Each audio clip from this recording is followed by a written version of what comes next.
ભરૂચ તાલુકાના ઐતિહાસિક શુગલતીત ગામના ગ્રામજનો દ્વારા આગામી ગ્રામ પંચાયતની ચૂંટણીમાં સરપંચની બેઠક સામાજિક અને શૈક્ષણિક રીતે પછાત વર્ગ માટે અનામત રાખવા ઉગ્ર માંગ કરવામાં આવશે। આ અંગે ગ્રામજનોએ રાજ્ય ચૂંટણી કમિશનર અને વિકાસ કમિશનર સહિતના ઉચ્ચ અધિકારીઓને લેખિતમાં રજૂઆત કરી છે। શુકલતીતના ગ્રામજનોએ કરેલ રજૂઆત મુજબ શુકલતીત ગામમાં અનુસૂચિત જનજાતિ પછી બીજા ક્રમે સૌથી વધુ વસ્તી SEBC, માછી પટેલ, નિગામી, કોળી, રાવળ, વાળંદ વગેરે જ્ઞાતિઓની છે। આમ છતાં ઘણા વર્ષોથી અહીં સરપંચની બેઠક OBC વર્ગ માટે ફાળવવામાં આવતી નથી। રજૂઆતમાં જણાવ્યા અનુસાર પંચાયત અધિનિયમ મુજબ રોટેશન પદ્ધતિનું પાલન થવું જોઈએ। વર્ષોથી આ બેઠક કાં તો સામાન્ય અથવા ST વર્ગમાં જ ફાળવવામાં આવે છે, જેના કારણે OBC ઉમેદવારોને પ્રતિનિધિત્વની તક મળતી નથી। વર્ષ 2016ના સરકારી પરિપત્ર મુજબ જે ગામોમાં પછાત વર્ગની વસ્તી 5% કરતાં વધુ હોય ત્યાં નિયમ મુજબ અનામત ફાળવવાની જોગવાઈ છે।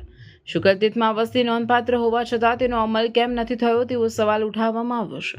આ ઉપરાંત મતદારોની સંખ્યાને ધ્યાને રાખીને વોર્ડ સીમાંકનમાં ફેરફાર કરવા અને મતદાનમાં સરળતા રહે તે માટે વધારાની બૂથની વ્યવસ્થા કરવાની પણ માંગ કરવામાં આવે છે। ગ્રામજનોએ અગાઉ 14/3/2021ના રોજ પણ આ બાબતે રજૂઆત કરી હતી, પરંતુ લાંબા સમય બાદ પણ કોઈ સકારાત્મક નિર્ણય ન આવતા ફરી એકવાર સ્મૃતિપત્ર મોકલીને વહેલી તકે ન્યાય આપવા વિનંતી કરવામાં આવે છે। જો આ વખતે માંગણી સંતોષવામાં નહીં આવે તો સ્થાનિક સ્તરે આ મુદ્દો મોટું સ્વરૂપ ધારણ કરી શકે છે।